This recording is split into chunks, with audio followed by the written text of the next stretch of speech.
The 2024-2025 Winter Reliability Assessment Report was recently released by the North American Electric Reliability Corporation, or NERC. NERC looks at every power market across the United States to determine available generation resources and load levels so they can ensure there is enough generation to serve the load. The winter report identifies and assesses reliability concerns for the months of December, January, and February.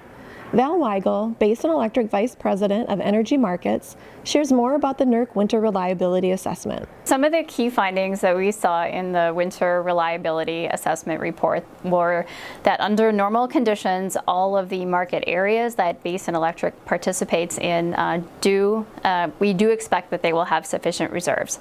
It's when we start to see elevated weather conditions at the same time we're starting to see loads peak or maybe a large amount of renewable generation unavailable is where we start to get into more extreme weather conditions, and that's where more of a concern comes in regarding reliability, and that was evident in the report that was shared. Regarding reliability and the impacts of the results of the report, one of the things that Basin Electric has always had a key focus on is the reliability of our generators and our generation.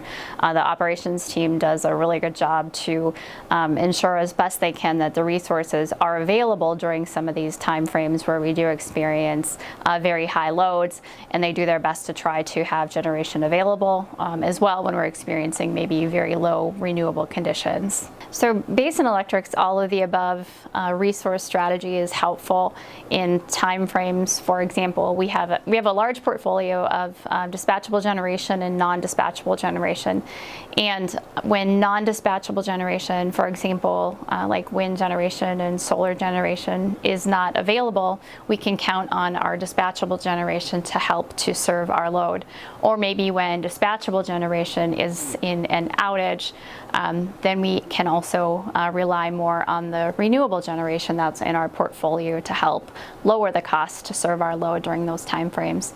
As we continue to grow our renewable portfolio, we're also very cognizant of the amount of dispatchable generation that we have in our portfolio, and we continue to monitor and to ensure that there is an appropriate ratio of dispatchable generation to our peak load in order to ensure that we can serve that load as reliably and affordably as possible.